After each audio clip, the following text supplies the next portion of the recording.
Good evening to the folks who are joining us right now. I'm Patricia Spitzley with the Racer Trust, and we're just going to give everyone a few minutes to join, and then we'll get started. But I wanted to initially give a warm welcome on behalf of the Trust for participating tonight. So stay tuned, and we're just going to give them about 5 more minutes for folks to join.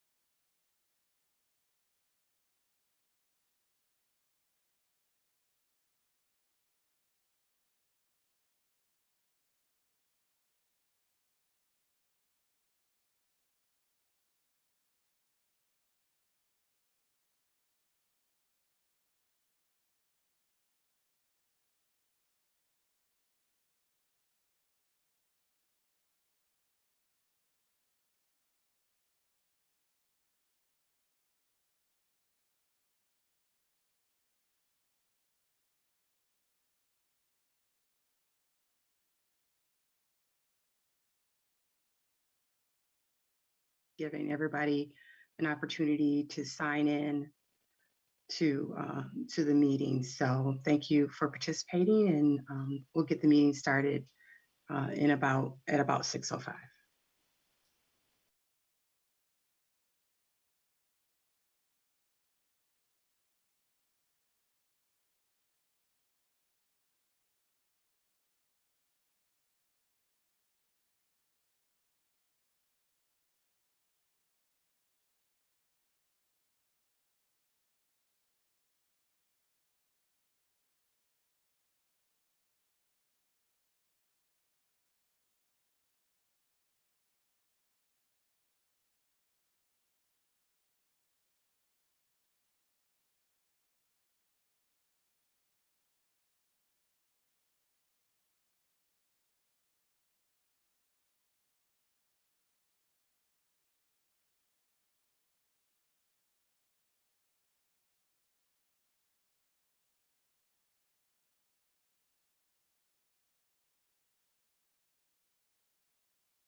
Started.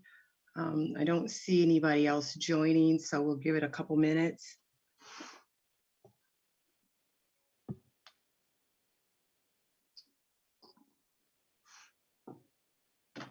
All right. We're going to start. We're going to start now. So welcome, everybody. Again, my name is Patricia Spitzley, and I work for the Racer Trust. And I want to welcome you to tonight's Racer Trust Public Information Meeting. So in a moment, I will introduce my colleagues and go over some of the information about how we're going to conduct the meeting, either online or by phone. But first, we welcome a message of greeting from Flint's Mayor, Sheldon Neely.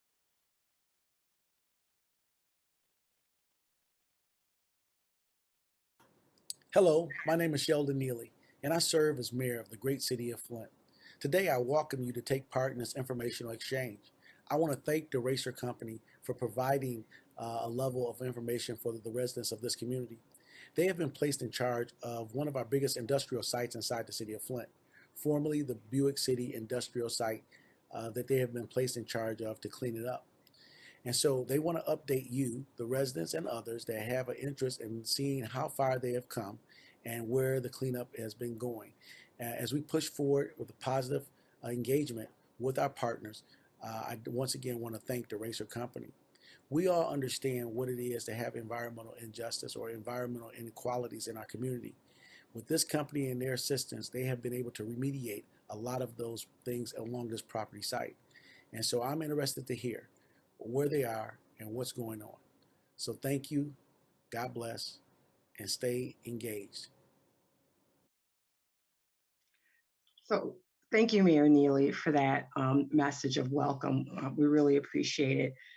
As Mayor Neely mentioned, the Racer Trust has been a partner with the City of Flint, Genesee County, and other important partners for many years. And it's those successful partnerships that have enabled the success that the Racer Trust enjoys. We at the Trust, our commitment has always been transparency and openness. We are here to communicate on the ongoing remediation at the Buick City site. And it has been our mission to make sure that we are as transparent as possible, which is one of the reasons why we have these meetings. As you know, the pandemic has fundamentally changed how folks communicate, and the Racer Trust is no different. In the past, we have had in-person meetings, and we welcome those meetings. They've been very successful in getting our message out, but also hearing your questions and concerns about the site and where we're going. And so, as we're looking at this and as we're moving forward, we hope to have in-person meetings soon. But at this point, for the safety of everyone, it was decided that we were going to have another virtual meeting. So tonight, just go through a few mechanics on how we're going to participate. It seems like, everybody's been doing Zoom forever, but just a few quick housekeeping. The first thing is if you are participating via Zoom, you can raise your hand. You are not able to, right now, you don't have the ability to speak or have your video manually released. And so we will be raising hands, and there's a raise hand icon down at the bottom if you are participating via Zoom. If you're calling on the phone, and we do have a couple folks that are calling via cell phone, it is *6 on your phone, and of course, the raised hand sign will show. And what I plan on doing is, as we go through, particularly as we reach some critical areas and stopping points along the presentation by Grant and Chris, I will be calling on folks to ask their questions. And at that time, your mic will be unmuted and you'll be able to answer your questions. And so I will be jumping in as needed as to do that, just so we can make sure that we have a very robust discussion and also a very active participation of Q&A. So the event is also recorded, and a link will be available on the Racer Trust website, racertrust.org/Buick City 18 within 24 hours. We're also going live on public television, and I'd like to give a appreciation to Paul Herring, who's helping us to do that and to broadcast it on local radio and local public TV. And so with that, unless I forgot anything, we're gonna start our program. So I first want to introduce, one of our partners. As we say, going through the remediation here of Buick City, we have partners on EPA, we have partners in the city of Flint, and we also have partners on the state level. And so Abby Hendershot is with us, and she's the executive director of the Michigan Pfas Action Response Team, or MPART. Abby, thank you for coming and participating tonight. And would you like to say a few words? Thank you, Patricia. Yeah, thank you everybody for being here. for being part of this town hall, for hearing what the proactive work that Racer's been doing, not only for transparency, but also for cleanup and remediation, and for the ongoing work that it's going to take to address this PFAS issue at the Buick City Flint site. So we're happy to cooperate and be part of that collaborative nature. Part of our mission at the state level is to be a collaborative partner across all 7 agencies so that we can best effectively address the PFAS issues, both from a public health and from a resource damage issue. And so this is really an important step in continuing those efforts. There's a lot of work to be done for PFAS across the state, but all of it's got to be done together, because these are some pretty difficult topics. And when it comes to remediation, we're still on the leading edge of what's to come as far as the best solutions for PFAS efforts. So I'm happy to listen tonight, and I'll be around to take questions if there's anything in a general PFAS nature that I can answer. So thanks. Oops, you're muted, Patricia. Yes, I've only been doing Zoom for, 2 years. So, so it looks like Mr. Woodson has his hands up. I want to make sure, Mr. Woodson, you're wanting to ask a question of Ms. Hendershot? If not, then we'll ask you to wait until we get further into the presentation. Bill, can you unmute Mr. Woodson to see if he has a question? Yes. Yes. Hello. Good evening. How are you? I'm fine, and everyone, it's good to see you all. I know we were seeing each other a lot before the pandemic. And my question is for Ms. Hendershot. Being that Pfas was coming from Outfall 1 or from off Buick City, now coming from finding out that Lockhart Chemicals, which had until today to come up with a whole lot of different things, which we haven't seen yet.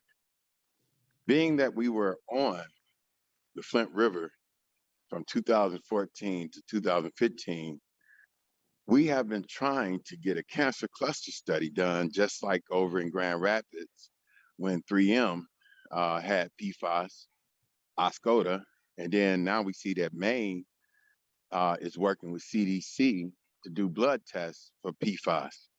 How is it, or how can the people or the residents in the city of Flint get that done? Not asking since we off of Flint River, but asking so that we can find out if PFAS came through our treatment plant to our distribution system, not just the treatment plant, but through the system itself.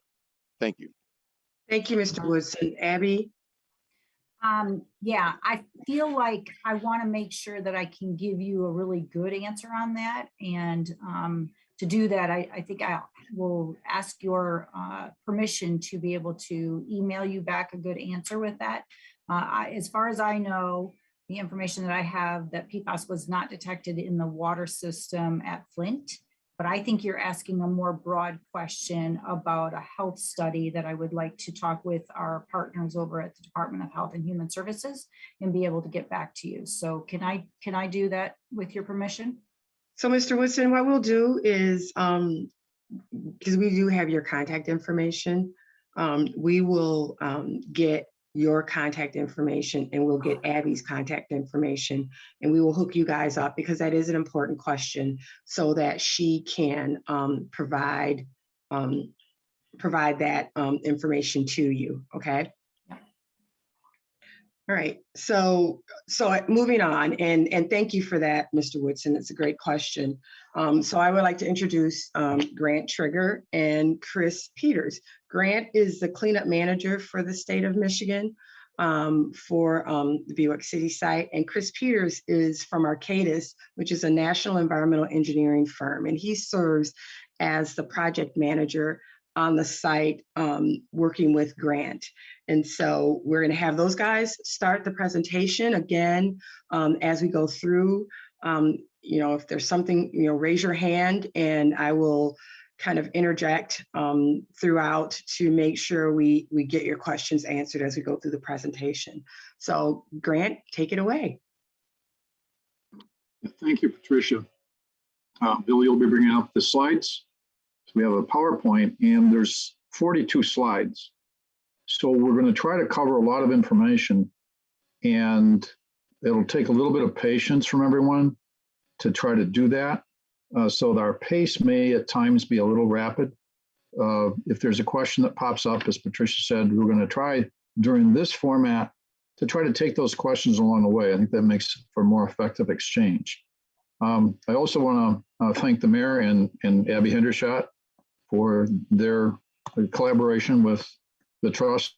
But I also want to give a shout out to Yvonne Lewis. She has been a constant source of good advice on community engagement and educating members of the community, and we appreciate that. If we begin with the slides, I'm going to start with some general background information for those who've heard some of our prior presentations, and I think this is about our 6th public information meeting. There may be a little bit of repetition here, but for those who may not have listened to some of the earlier ones, we're going to hit some basic information first. This slide shows the Buick City site. The dark lines are the total boundary of the property that we're engaged with. That was in excess of 400 acres. We currently own 354, and we're still engaged in seeking users for that remaining property.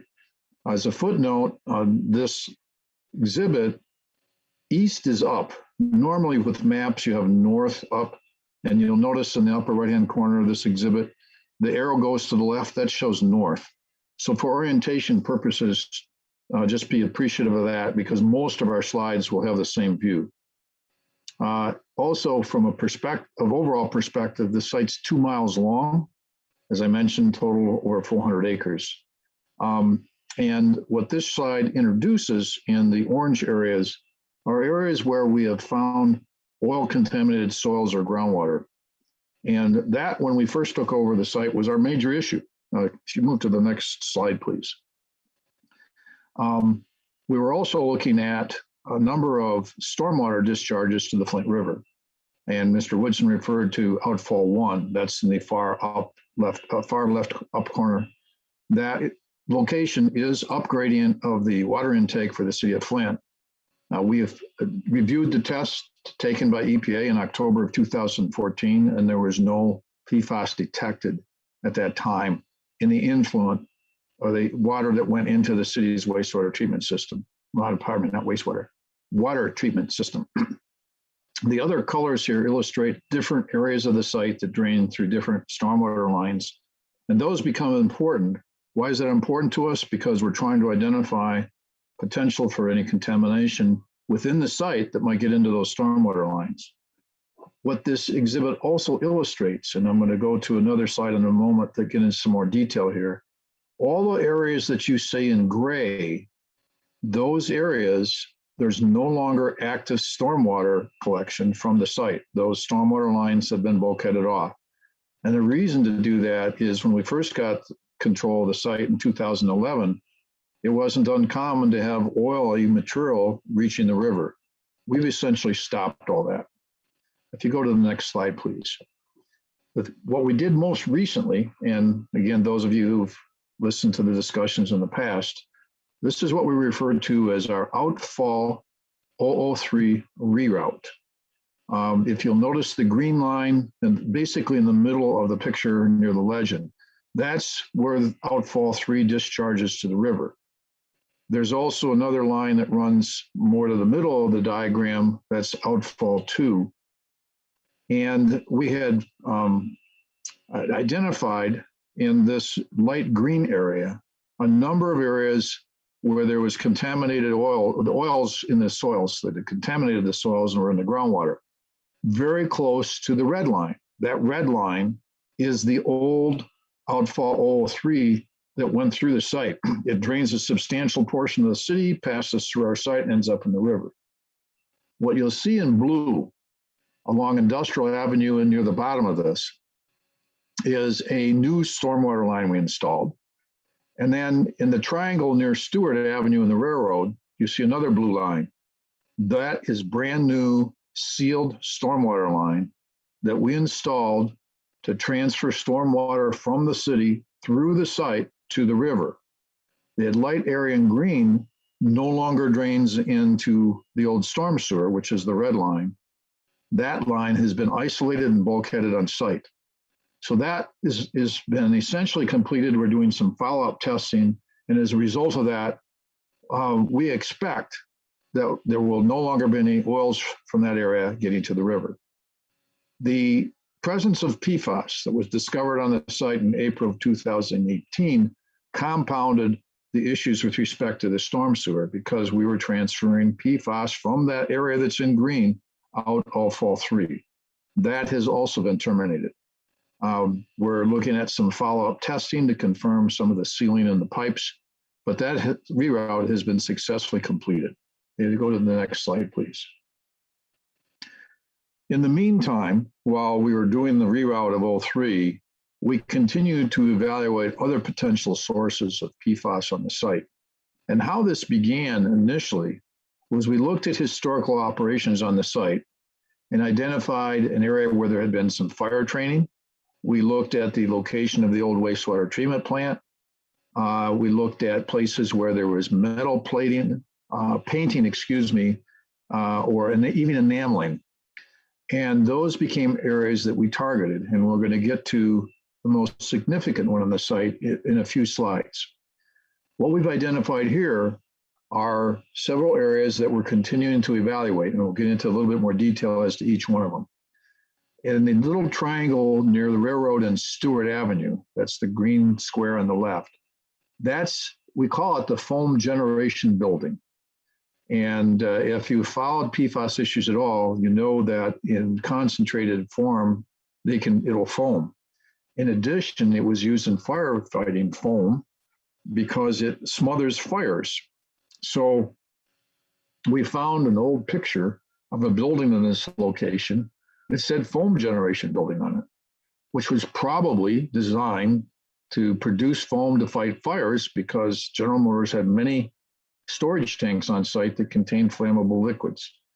We've done an investigation in that area, and we'll describe that in just a few minutes. Now let's go to what we refer to as the former Lagoon Area. That's, thank you for pointing that out, Bill. That's on the intersection of James P. Cole and Leith Street. There's a lagoon there. It's been there since we acquired the property in 2011. And we looked at that and came to the conclusion that there wasn't any value to us in keeping that lagoon out there, that we should look at a plan eventually to close that lagoon. Well, a little more than a year ago now, we entered an agreement with the state of Michigan, Department of Transportation, to accept excess soils from the current reconstruction of I-69 and 475 interchange. And those of you in the area understand the construction work that's going on there right now. We received on site, by the way, Chris Peters is involved with MDOT in sampling that roadway. So we've previously sampled those soils and they're clean soils. We wouldn't take soils on the site that had excessive amounts of PFAS in them, for example.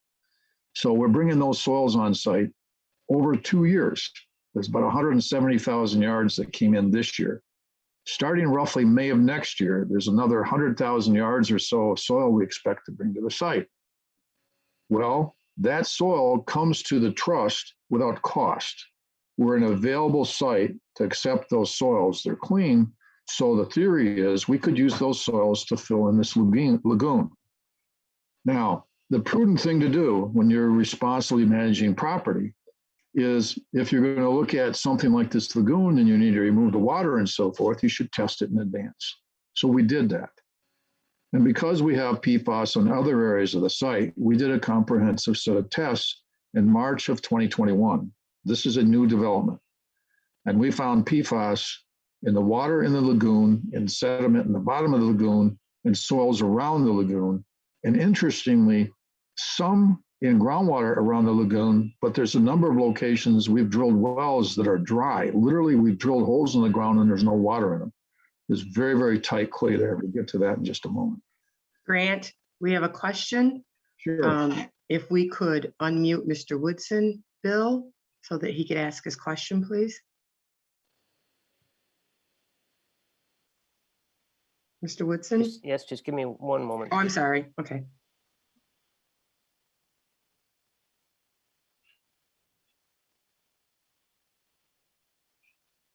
I just need to stop sharing to be able to get to the allow to talk. Ah, I see. Okay, Mr. Woodson. Mr. go ahead. Woodson? Yes, I just wanted to catch this part real quick where Mr. Trigger said that PFAS was tested in October by EPA of 2014. If I'm not mistaken, that was done through the water company at the time or land or someone, because Congressman Kildee and I were looking for the results, and when we found them, those were the only results that we had gotten. And I don't think it was done by EPA. I think it was done by Flint City Water Company or MDQ at the time, and it was in the water plant. So I just want Mr. Trigger to, if he can find out for sure who had done the testing, because when we look at 2014, a lot of testing was manipulated, fraudulent, and everything else in 2014 while we was on that water. So I just wanted to, ask him, could he look and see for sure who it was that did that testing in 2014? Thank you. Thank you, Mr. Woodson. We'll double check that, Arthur. Appreciate the question, because we got the information from EPA, but it's possible. I can't confirm exactly who collected the samples, but I know it was reported to EPA because it's a program that they run nationally for certain kinds of chemicals. So I'll double check who actually collected the samples, and we could probably find who actually analyzed them. We'll get that information for you. Thank you, Mr. Woodson. Grant? Thank you. So, Bill, if we can bring the slides back. I appreciate everybody's patience, because Zoom is a good tool, but still have to get used to it. So now the next area where I just comment briefly about, we refer to it as Building 12 and Building 16 area. And frankly, building numbers probably don't mean anything to anyone. It's just historically how GM functioned on the site. Just that larger rectangle area, we're doing some additional investigation in there. We think the contamination is limited enough and far enough from the river that will determine in the end that it's not problematic where it is. It's not causing a problem. So let's go on to the next slide, and we'll describe a little bit more detail. And the other thing I'm going to try to do is be very conscious of the timing here. We really don't want to make this so long that people lose interest. So this is the foam generation area. And what I want to show you here is, first of all, the samples here are soil samples. And we've color coded the areas. And you'll notice this as we go through the other slides. The highest concentration is red. So there's a concentration of material here in the foam generation area that we need to deal with. If you go to the next slide, this is the groundwater conditions there. And you can see in terms of groundwater contamination, it's a smaller red area, which is good news. That tells us there's more in the soils that are in the groundwater.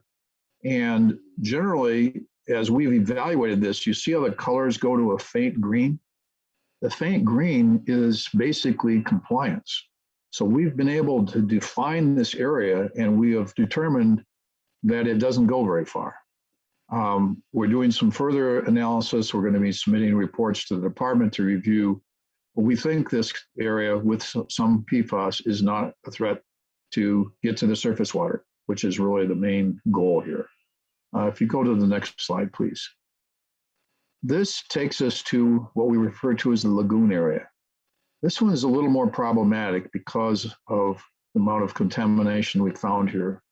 You'll notice in the far left corner, there's a sort of an amoeba style, oblong shaped area. That's stockpiled soils that were left on the site that also contain PFAS. So we have a stockpile of soils of PFAS. We have PFAS in the water in the lagoon. We have PFAS in the sediment. And this is an area we're trying to investigate, evaluate over the next 6 to 9 months with the goal of coming up with a solution for this area in which we could take advantage of the soils from I-69. If you go to the next slide, please. This shows further sampling that extends somewhat beyond the area of the lagoon. And we're going to continue to do this evaluation. The yellow areas in the lagoon themselves, that's sediment samples. So we know there's some PFAS in the sediment. We literally have a drilling rig out there today doing some samples, and we're hopefully next week.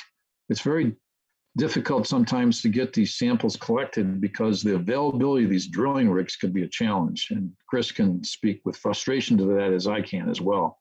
We expect to have more drilling done next week, with the hope that we'll have a plan in place in the next 6 to 9 months. So by the time we have our next public information meeting, we'll be able to tell you a bit more about this area and our hope that we've got a plan and a solution for it.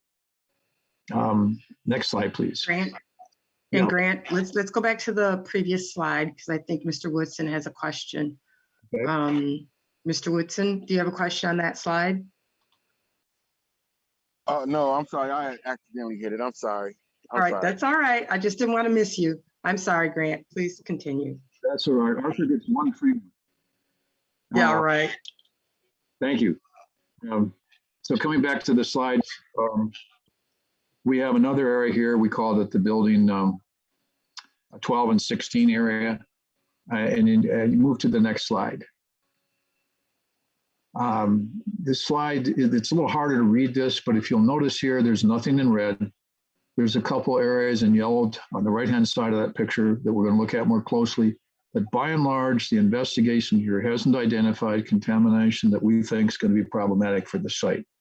This area is in the neighborhood of, I can double check my notes here. This is about 1,000 feet, excuse me, maybe 1,500. It's about 1,200 feet from the river.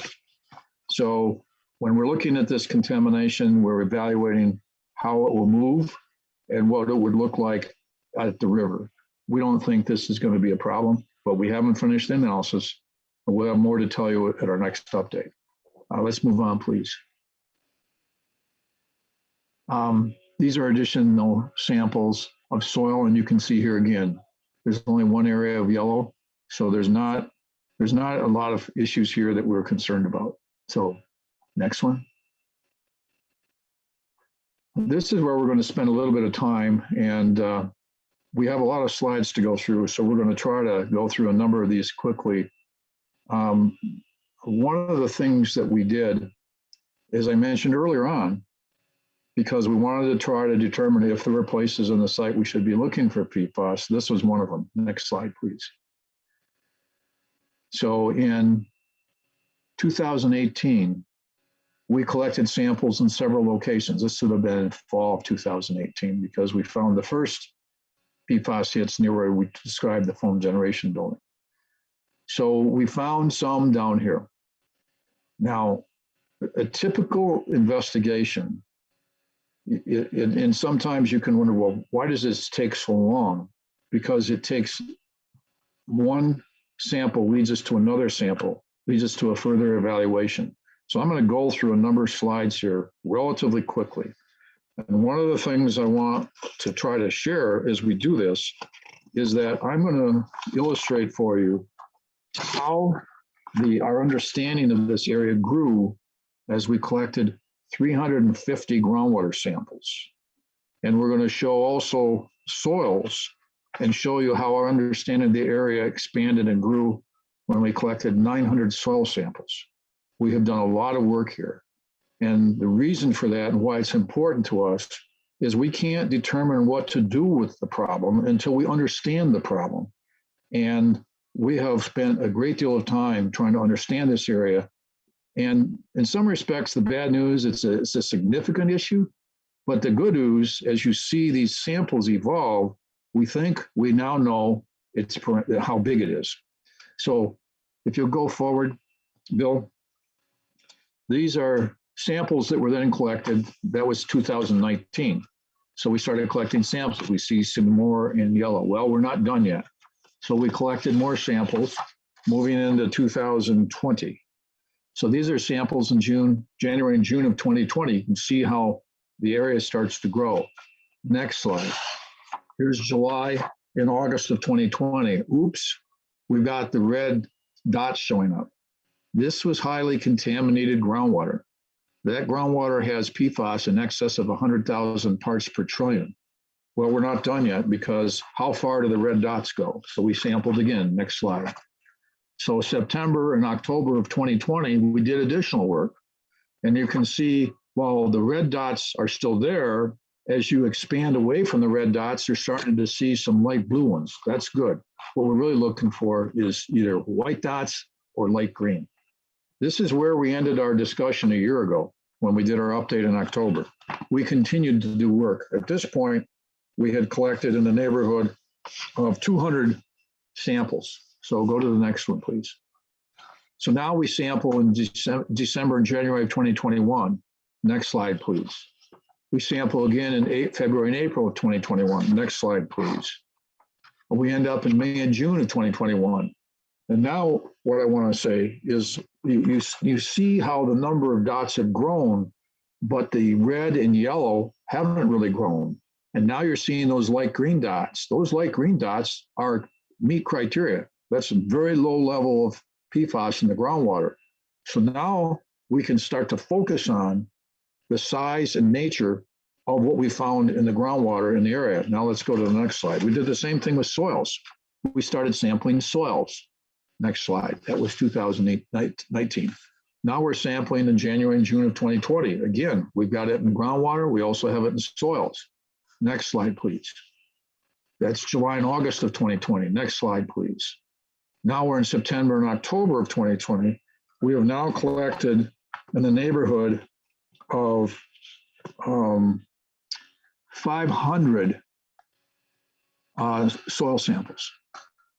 And this is what we see in terms of being able to define the problem. Not yet done. This is what we had in October last year. The other thing I need to say, and we're going to see that in just a minute, when we collect samples, and I was trying to think of a way to illustrate this.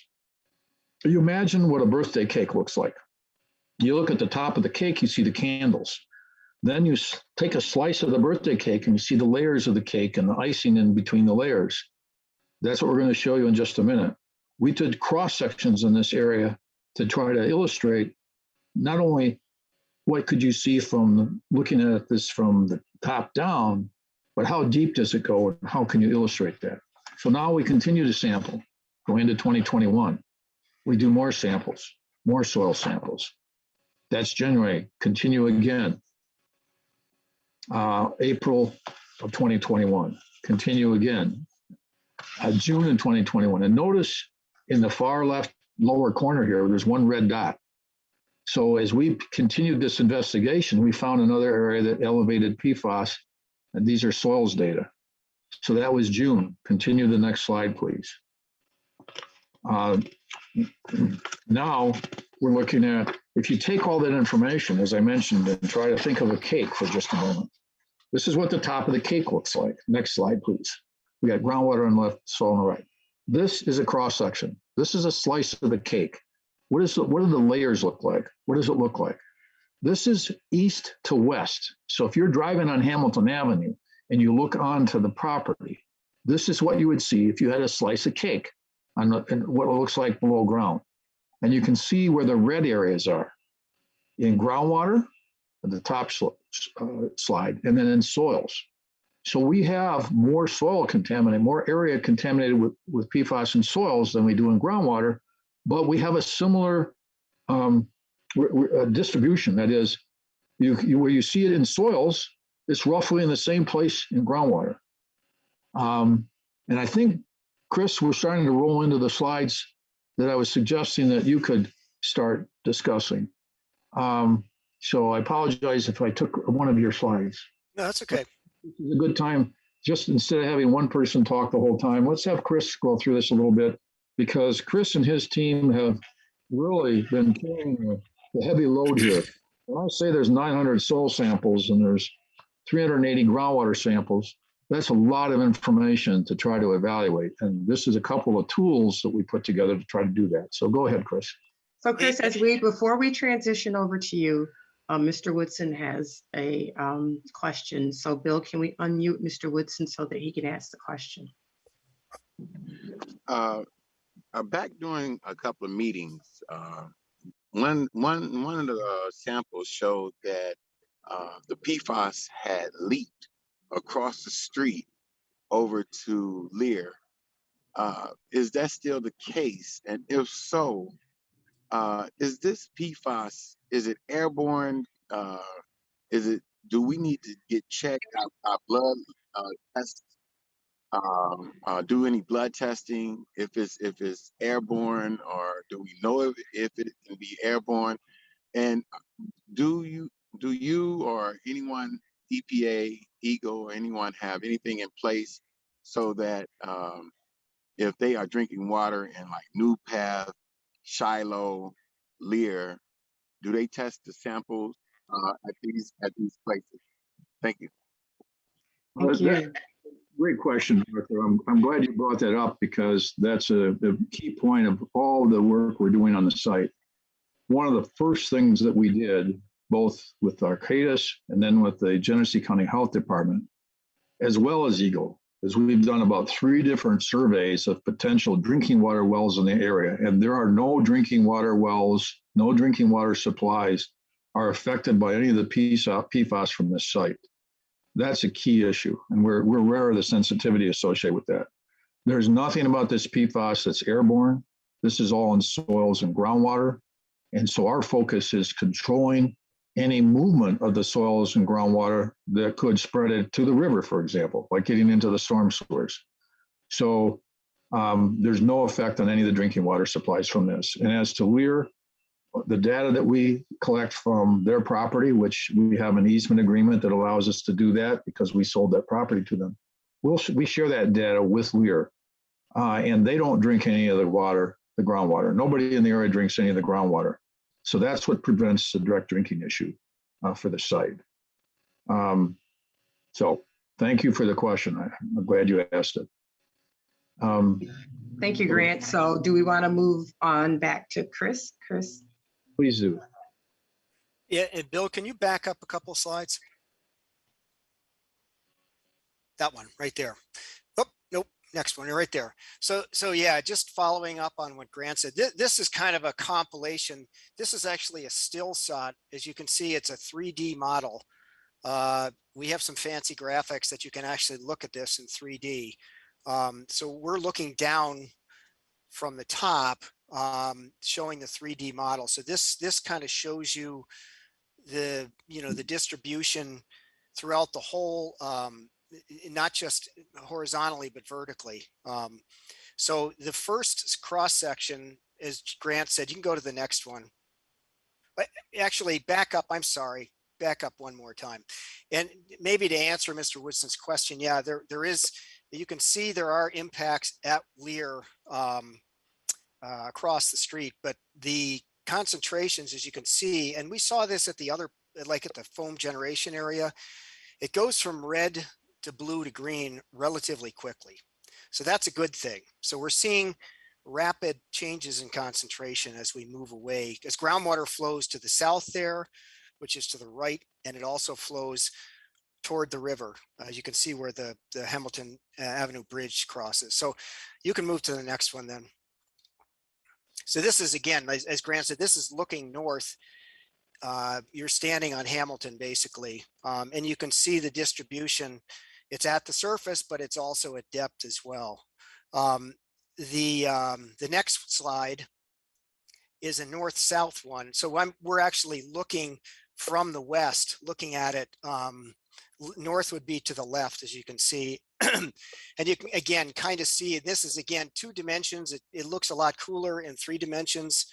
If we had the ability to do that, we could do it. But it kind of shows you it's not just a 2-dimensional problem. It's a 3-dimensional problem. So we have kind of globs of the fuchsia colored there in the shallow, and then we have some in the deep. But again, as you move to the right, see how quickly it changes from red to blue to green. Hamilton Street would be kind of right where the blue and the green meet. Hamilton Avenue would be. So anyway, you can move to the next slide. Now what I'm going to show you is a cross section, is kind of what we call a conceptual cross section. This is based on a compilation of all the data that we've gotten. So again, this isn't about the same location as I just showed you, that cross section from the 3D model. And this actually shows where you see the locations of the sanitary sewer and the storm sewer. The green is the sanitary sewer. The purple there is Outfall 11 storm sewer, and at the top of the screen you see the Outfall 10 storm sewer. So you can go to the next slide.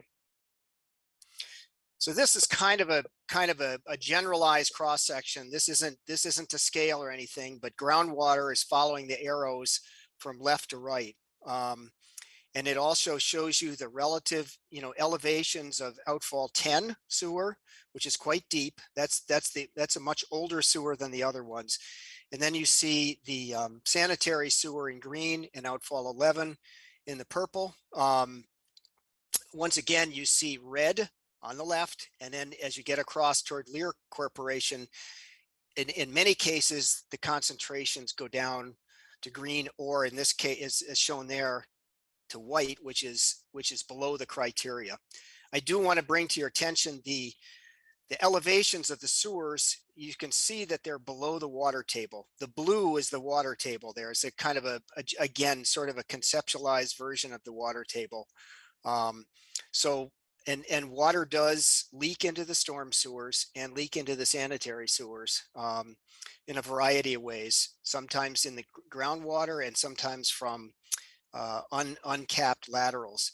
And this is what we've been trying to deal with for the last couple of years, is trying to seal off those sewers to keep them from discharging to the river, because they are basically short-circuiting the system and going to the river directly. So that's been our main focus. In addition to the work that we've done in the groundwater, we're working on closing out those sewers.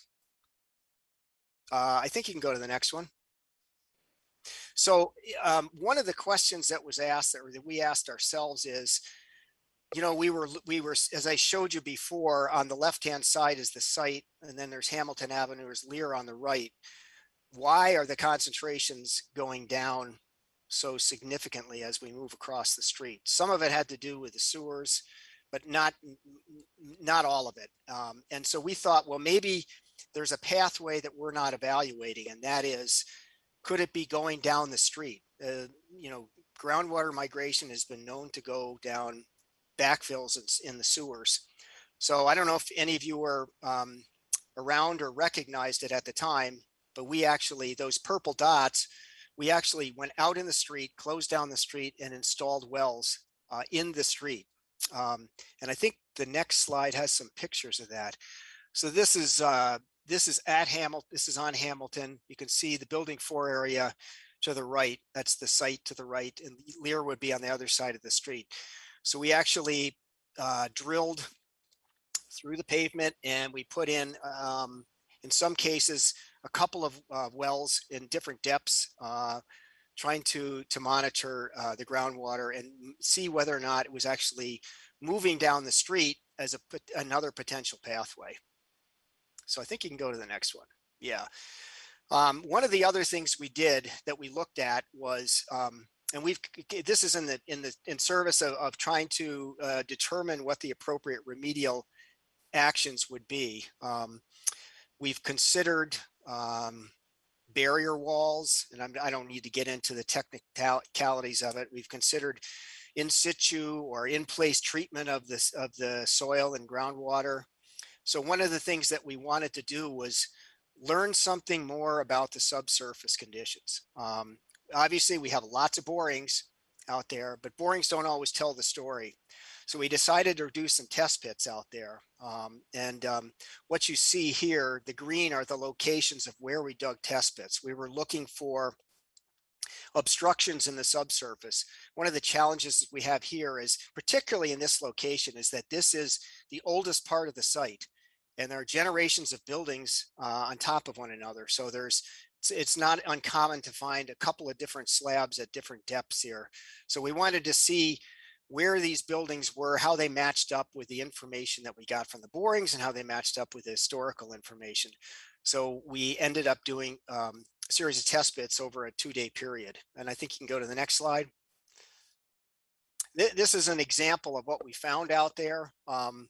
We obviously have many more pictures than this, but this is an example of, as you can see, if you the slide to the left, or the picture to the left, there's a kind of a structure at that second pile there, which turned out to be an old utility trench, something that we really didn't know about before we did this.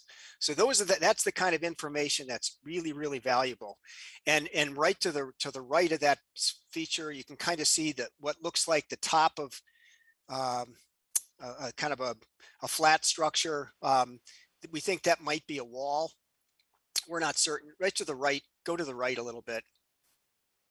Down a little, right there, that feature right there, that could be a wall. We're not certain about that, but again, that's one of the reasons why we did this, because we wanted to find out what the subsurface looked like.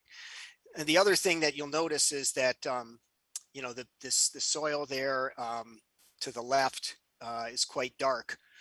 We encountered a lot of foundry sand in here, which was very common back in the day.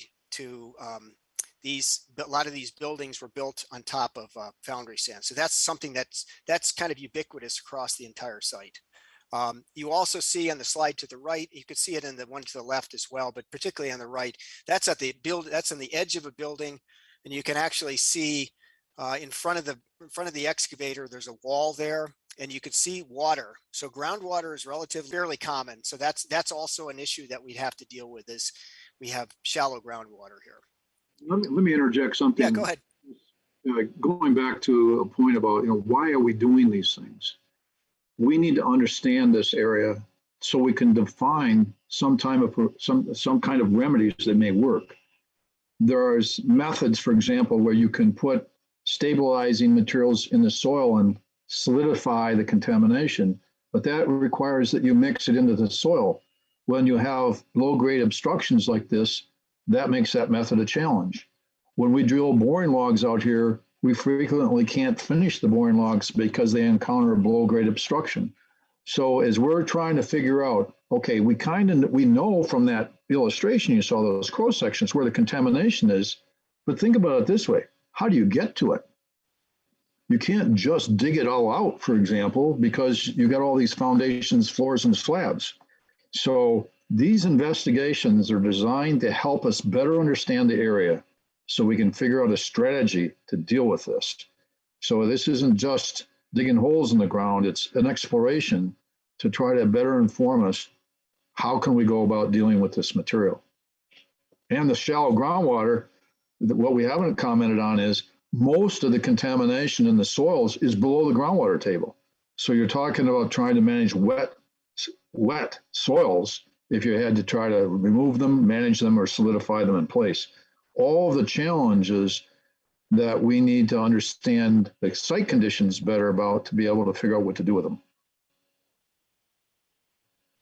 Yeah, and I guess the other thing is that I felt that the 2 days that we spent with the test pits was highly valuable. I mean, we did spend a lot of time, and the borings are obviously very valuable as well. But we never would have known about stuff like this had we not gone out there with test pits. Like we wouldn't have known about that vault over there. So I think it was invaluable in terms of getting sort of a handle on what we're faced with if we go out there and have to remediate this material in place, or even just not even in place. If we have to dig it out, it's still, there's a lot of challenges because of all the obstructions. And as I said, this being the oldest part of the site, that problem is kind of compounded. Yeah, next slide. So this is, I don't want to get into this too much because some of the words are, some of the stuff is pretty highly technical, but right now we're in the midst of developing a matrix of remedial technologies. And I'll briefly go through these. I don't want to spend a lot of time on them other than to say that we're working on that right now. Grant mentioned stabilization in place, which the idea being if you solidify the material or chemically stabilize it, it reduces the potential for the soil to leach PFAS away. We can, we do that by things like Portland cement, which encapsulates it, or there are different reagents that chemically fix it so that it doesn't leach. There's technologies that wash the soil and then treat the water. I mentioned earlier the idea of a containment wall around the contamination to keep it from moving off site. And then there are other issues like, or other technologies like treating it on site and disposing of it in a containment unit on site. This could be a vault or like a landfill liner or something. These are all in the conceptual stage. We haven't determined anything yet. And then finally, offsite disposal, which obviously for PFAS, that's really expensive. And then there's a variety of water treatment, which some of you may have heard of.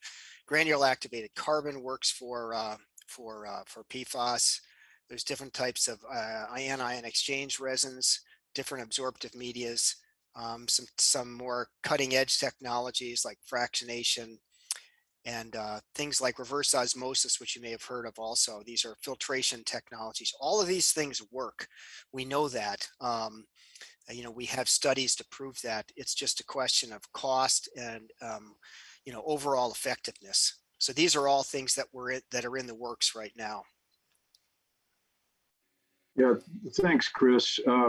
One other thing I would note, Chris and I will be going through in more detail on these different technologies at the MPART PFAS Summit on December 7th. So those of you who are interested in getting into more of the details on the technology side of this and how we might come up crafting a strategy for the final remedy for this area of the site, that'll be the focus of our presentation on December 7th. So we invite you to follow the references online to the MPART Summit, PFAS Summit in December. Let me try to wrap up a few points here. Before you wrap up, Grant, Mr. Woodson has another question. So let's get him to ask a question before we do wrap up. Mr. Woodson. Yes, real quick. It's two parts, right? The first question is where we heard in one of the slides that PFAS can go and penetrate through the storm sewers. Now, if Lear or Shiloh or New Path, if it's on that property, could it penetrate or go leach into the service lines or the drinking water the line that's going into the building? And by touching that PFAS, if it leaks into that, could that happen? And also, being that Lockhart had 24 parts per trillion found, and Outfall 1 do run across the city, my question would be, how could you clean because it's up from you all, and it was manhole 1 and manhole 7. How can you continuously clean if they have 24 parts per trillion coming out from their place, and then when it gets down to yours clean, and then they didn't contaminate it all over again? Thank you. So the first question, Grant, just in case for folks who are listening, is the first question he asked was, can the PFAS on site somehow penetrate the Lear's drinking water system through, we've already said that there is no drinking water connected to groundwater. So I think his question was, can it go through, somehow penetrate into the drinking water pipes into Lear? That's the first question, if I'm not mistaken. Yeah, well, let's contrast what we were talking about. Is we have groundwater that leaks into open storm and sanitary sewers that are old. They are not sealed, cracks in them, structures and things like that. So basically you have leaky structures and leaky pipes where groundwater leaks into them. And if you go back and remember the slide Chris showed, we're looking at storm and sanitary sewer lines that are below the groundwater level. So they leak into those lines. When you come to a water line, those water lines are built by the municipality. They are sealed water lines and they are under pressure. So when you've got a water line, if there's a leak, the leak is the water leaking out of the water line. You don't get water contamination leaking into water supply lines. So because of that, I wouldn't ever expect a water supply line to have contamination leak into it because the pressure doesn't work. This is groundwater that trickles into the old storm sewers, doesn't go into water supply lines that are under pressure. And Grant, just to be clear, there is no evidence that there are leaks in the water system, drinking water system that Right. We're just talking hypothetically, I think. That's correct. Okay, and then the second one, Grant, just to remind you, is I think it's talking about PFAS. Well, I guess I don't remember PFAS. How PFAS is at one part of the city, goes to our site that we're cleaning up, and how do we prevent continued contamination of our site from outside sources, basically. The limited knowledge we have of Lockhart is that they have some PFAS contamination getting into the storm sewer, just like we do. We're managing our contribution to the stormwater line. Lockhart needs to manage theirs. It's a great question, Arthur, which is fundamentally when you have a lot of potential places where there's PFAS or sources of PFAS, how do you avoid somebody else's PFAS contaminating an area you've cleaned up? That's why you see the state of Michigan focusing on a broad effort to identify all of the PFAS problems so that they can all get addressed, because you don't fix the problem by removing one source. You've got to deal with all of the sources.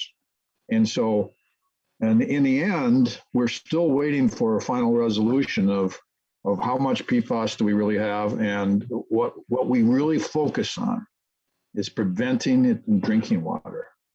That is the first threshold challenge. And for us at Buick City, we have no source of drinking water within the area of the site that be affected by the PFAS in the groundwater. Other places where that's the case, you got to stop the re-exposure in the drinking water. And that's what the state's focused on. And we have encountered that in a site. And the first thing we did was stop the drinking water exposure in one home. That's the first thing you have to do. We don't have that here. Okay, so I'm just kind of giving I'm the timekeeper as well to let everybody know it's 7 o'clock. So please continue, Grant. Thank you. Yeah, if you'll take us back to the slide.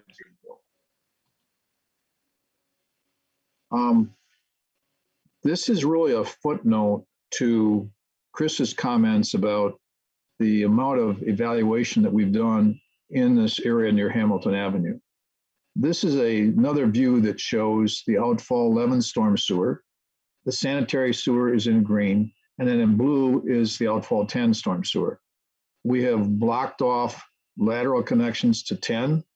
We have discussed with the city the potential of literally blocking off the entire sanitary sewer because no one else uses it. And if we do that, that prevents the PFAS getting to the city wastewater treatment plant. So we're working very closely with the city on that option. With respect to 11, we're doing the same thing. We've stopped connections to it. And what you see here the little yellow rectangles, excuse me, the green rectangles, those are areas where we've put plugs in the sewer, either in the sewer directly or in laterals coming into the sewer to prevent contact or to transfer into the sewers. That's our goal, to prevent PFAS getting into 11 or 10, as well as preventing it from getting into the city wastewater treatment plant. Go to the next slide, please. There's one other thing that I wanted to mention simply because it's a little bit unique. This is a portion of the closed Leith Street that's on the site, goes underneath the railroad. And behind the footings and foundations for the railroad bridge, there are some French drains, places where groundwater is collected and drained into the storm sewer. That's a source of PFAS getting into Outfall 5. We are evaluating with the Eagle and with the Lake States Railroad a proposal to close Leith Street and fill it up with soil, which would allow us to plug the drains at the footing of the bridge and prevent that PFAS from getting into Outfall 5. If you go to the next slide. This is a rough conceptual drawing of that area where you can see, well, we would stop those connections in the footing drains, plug them off, fill in the street, that's the light tan color there, and then install another line to take the stormwater that would be running off the street west of the railroad bridge, because this is looking to the north now, and carry that stormwater out to the river without having it get contaminated with groundwater. That's a proposal that we expect to have to the department sometime in the next couple of months, because just like the Lagoon area, we could utilize soils from I-69 next summer to fill in Leith Street. This would take about 40,000 yards of soil. Because that soil comes to the site at no cost to the trust, is a very economical way to solve an environmental problem.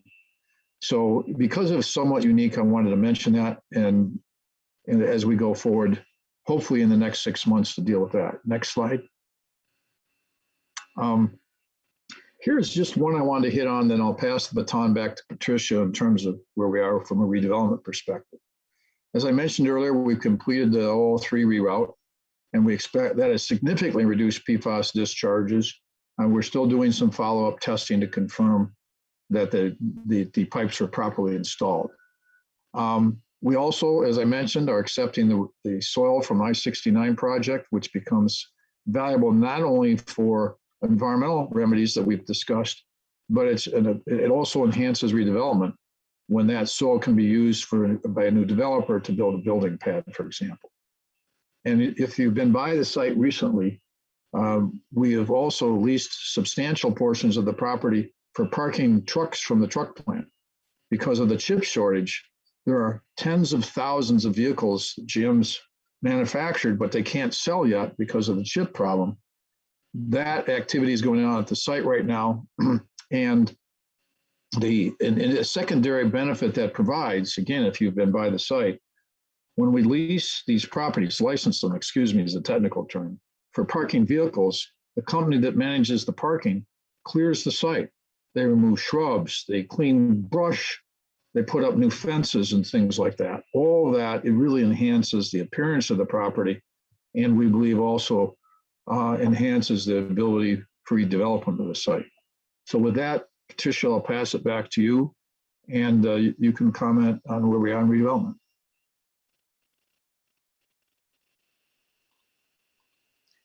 Thank you, Grant.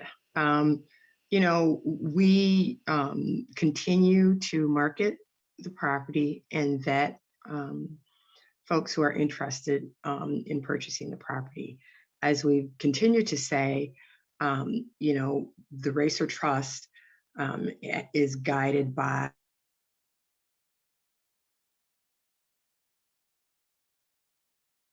our property. The one in particular, of course, is purchase price, making sure that the entity does not contribute to the environmental issues of the site or prevent us from continuing our environmental responsibilities. One of the unique things about the trust is that even though we sell a piece of property, we are still responsible for our environmental legacy issues at the site. And so that's why you will see Grant at the site for years to come as we work with Lear, American Spiral Well, or anyone else who comes in to invest in the city of Flint to make sure that we continuously keep our environmental responsibilities and make sure that any end user does not exacerbate issues at the site. But we are also, one of the criteria is the needs and wishes of the community. And we've worked very closely with the city of Flint and with Calfani Stevens and with the Genesee Flint Regional Chamber. And again, thank the mayor for his comments at the beginning of the meeting to make sure that whatever goes on the site is of benefit to the community, is an economic development win for the community, pays taxes to the community. And we also look at the reputation of the proposed buyer to make sure that what they propose to do, that they actually can do it. And so, you know, our trustee and our redevelopment manager, Bruce Rasher, we always say we have one shot. And once we sell the piece of property, other than our legacy environmental responsibilities from a redevelopment side, we're done. And so we are careful in our due diligence. We're careful in our consultation with the city to make sure that whatever end use is there meets the criteria for the Racer Trust, but also meets the needs and wishes of the community. So that's generally how we market, and we will continue to market that way, working very closely with Grant and Chris and whatever end user there to make sure that we continue to fulfill our environmental remediation responsibilities. So as we finish here and we wrap up, Grant, Chris, are there any other things that you need to add to this presentation? The only thing I would offer at the end is we appreciate everybody's patience to work through the Zoom process. I believe our information meetings are much more effective when we're in the same room together, and it is our goal to return to that practice. But at the same time, we didn't want to leave all the work that we've done in the last year unreported, if you will. And as a reminder, we continue to post on the website updates as we submit them to the state. We got a little bit behind in some of that earlier this year, but that's getting caught up. And as before, transparent, any questions that anybody has, we'll do our best to try to answer them, even if we don't have all the information. So we have another question from Mr. Woodson. And if anybody else on that's participating tonight have a question, please raise your hand. And there's a raise hand. Again, there's a raise hand icon if you're participating through Zoom. If you're participating on the phone, please *6 and your hand will raise and we'll call on you. Mr. Woodson. Yeah, real quick. I know when you first came, you all were doing cleanup for PCBs, and then we had the pandemic. Did you all complete that, or are you still working on that? Thank you. Thank you, Mr. Woodson. The bulk of PCB issues have been addressed. And in fact, one of the things about the Outfall 3 reroute I mentioned earlier is there are some of the LNAPL contamination. When I say LNAPL, I'm using a term of art. The oil contaminated soils and groundwater also contain the PCBs. So when we did that Outfall 3 reroute, we terminated any more possibility of not only oil, but the PCBs in that area getting to the river. We've had PCB contaminated soil removed, and we still keep an eye on that issue, Arthur. That is, when we do sampling and testing, we try to go back and confirm that we're not dealing with PCBs, but pretty much the PCB issues have been dealt with. And frankly, but for the discovery of Pfas, we'd probably be on the final stages of the remedies for the site. The Pfas has become a major challenge, and that's where we're focusing our attention on now, but we don't ignore any of the other issues that also have to be brought to closure on the site. So thank you. Yeah. Thank you, Grant. We have another person who wants to ask. I'm sorry. Patricia, that's okay. I just wanted to add to what Grant said, just a confirmation of that. And Grant's correct. We pretty much wrapped up the PCB issues. We regularly sample the Outfall 3 sewer for PCBs, and we haven't seen them in several years, probably 7 or 8 years, I think is the last time we saw even a small hit of it. It hasn't been around since then. So that was all I wanted to say. Oh, no problem. Sorry about that, Chris. That's right. So we have someone who's raised their hands, Mr. Michael Harris. Good evening, Mr. Harris. Good evening. Can you hear me? We Yes. can, thank you. Okay. So I guess one of my questions is that if we do we have the ability to more or less cap that area with soil and turn it into a green space and still do the type of testing that you could that you need to do for years to come? One of the potential advantages of the soil I mentioned that we're bringing off of I-69, we also several years ago brought soil off of 475 up to Saginaw, as well as DuPont Street. That's also been brought to the site because we can use it to cap the areas of the property. And there's a substantial portion. For example, I expect that we'll be able to cap and rebuild on top of the foam generation building area, because I don't think that contamination is going to move in a way that would be a problem. And if we have a development, we work very closely with the proposed development to try to determine whether they're going to put a building in a location that would interfere with future investigation work. We're trying to position the site so that doesn't happen. But by and large, if you build on the site and regrade it and put dirt on the site, we can still do borings through both. But we're trying to position the property so we don't run into that conflict. As to turn it into green space, the goal is, the trust goal is not to turn this into green space. The goal is to attract users who will invest and bring jobs and tax space to the community. Spiralwell, Lear. We've entertained other potential users in the last few years that for a variety of reasons didn't come. In fact, I'll mention one of them because I think it was known. Mahindra was seriously looking at this site, and the conditions associated with the pandemic really put their investment future on the site, and it killed it basically. So we continue to look for opportunities like that because our goal is sell it to users who bring tax investment and tax revenue investment and new jobs to the community. When Lear built their facility, they put it up very quickly. My understanding is there were 1,000 people showed up for a job fair. So we know there's a need for jobs in the community, and that's our primary focus. Find users who will bring jobs. Thank you, Grant. We have another question from Sarah Sheetler. Sarah, if I mispronounced your name, I do apologize. That's okay. Everyone does. Thank you. I just was wondering, I've listened to these meetings over the past couple of years. Has there been sediment testing in the river near the outfalls where you have detected PFAS to see if that's just been in the river surface water or if it has gotten into the environment deeper there? Thank you, Sarah. I can answer that in part. The state of Michigan has done some water surveys in various areas of the state that includes surface water samples. I don't know if they've sampled sediments. Excuse me. We haven't sampled sediments in the river for PFAS. We're trying to keep it from getting there. It's been our focus, but we haven't sampled the sediments. Looks like Abby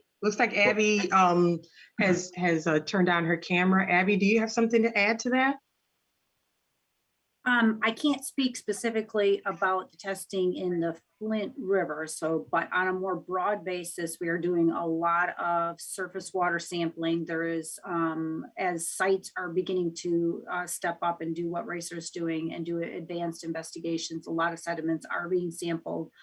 What we do see is the surface water itself doesn't seem to have high concentrations, but we do see higher concentrations in some of the sediments. And then obviously the fish are yet a different concentration. So it's really important to look at the big picture and to look at all of it holistically to understand the complexities of PFAS. But as Grant says, you know, the primary emphasis for all of these different types of sites are to keep it from getting to our surface waters, keep it from getting into the environment, and stop it at the source and then treat the source. So hopefully that answered the question. Thank you, Abby. Patricia, just one other quick Sure. thing regarding the sediment. Grant's correct. We haven't tested the sediment for PFAS. GM, though, back in 2006, did a sediment study on this reach of the river. This was pre-PFAS. So they tested a number of constituents, PCBs, metals and whatnot. So that was done, but that was, no PFAS was done at the time. Yep. All right. So we've got a couple more minutes before we're going to sign off. So we can entertain a couple more questions if anyone has another question that they'd like to ask. Just again, raise your hand with the raise hand function, or *6 if you're calling from a mobile phone. All right. So we have first we'll have Sarah. And Sarah, you're going to have to pronounce your last name for me, or else I'll be up all night. So if you can give me your last name, and then we'll wrap up with Mr. Woodson. Sure, it's Scheitler. Scheitler. And just a quick follow-up, does Racer have any responsibility for contamination in sediments off-site that came from the site? I mean, fundamentally, if it was proven it came from the site, we'd have responsibility for it.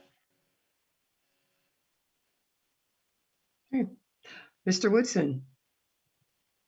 Yeah, I have two things. It was tested, the river was tested, and we had 17,000 parts per trillion coming from Lapeer. You had so much coming from Richfield Landfill, Bray Road, and Outfall 1. By the time it made it to Port Huron, it was 28,000 parts per trillion. My question to Mr. Trigger, you all have some property that starts with a W, Wingate or something like that. Windy 8. Yeah, and it's still contaminated. So outside of Buick City, are you all doing anything for that property? You and I had spoke about that, but COVID pandemic hit, and I would like to know what would be done about that property also. Thank you. So Grant, can you give us a brief overview on the Windy 8 property if you can? If not, if we can contact Mr. Woodson offline to give him an update. Yeah, Dave Favreau actually has been leading the review of Windy 8, so-called Windy 8 Park. The parcels there were closed with cover because of historic lead contamination. And as far as I know, there hasn't been a need for any material investment there, that nothing the department has required of us. There are some maintenance obligations, and the property is being considered for reuse in the area. Any more detail than that I don't have on it. So that's the best I could answer as to that site. Okay. Well, you know, we want to thank everybody for participating. Again, this is not our preferred method, but you know, the circumstances as they are, this is the safest method. But we felt it was important to give an update on the activities that are happening at Buick City site.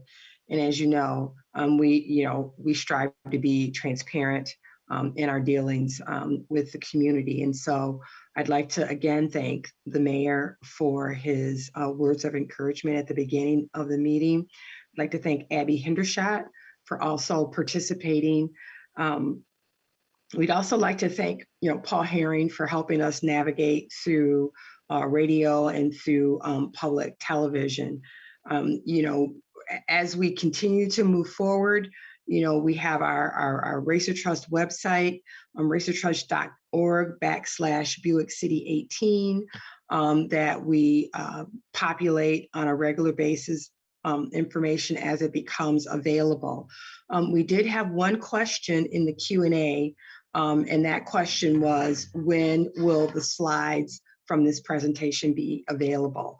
And it is my understanding that this video, as well as the slides, will be available within 24 hours. And so I'm anticipating they're available on Friday, at the latest on Monday. If they're not, please reach out to us. And so the recording of this and the slides will be on our website. And if, again, we'd like to thank everybody for participating. And if there are no other issues, Grant, Chris, do you have any other comments that you'd like to make? The only thing I would offer, and I mentioned this on Yvonne Lewis's program on Monday, if there is an organization in the community, a group that is interested in more discussion, that we can make ourselves available for further review of the work we're doing. It's consistent with our transparency that anybody who wants to know more will do the best we can to share what we have. And keep an eye on the website that I'd anticipate sooner than October of 2022, we'll do another update. And hopefully probably midsummer because of some of the things we want to try to accomplish. We're also going to be preparing at the request of the department an 18-month look-ahead schedule. And when What that department are you talking about, Grant? Okay. that we'll have that posted once we've got that drafted and worked through with the department, so that anybody can get an idea on where our next phase of work will be headed. Wonderful. All right. Well, with that, again, thanks everyone for participating. Have a great evening and stay safe. And we will consider this meeting closed. So good evening, everybody. Thank you, Patricia.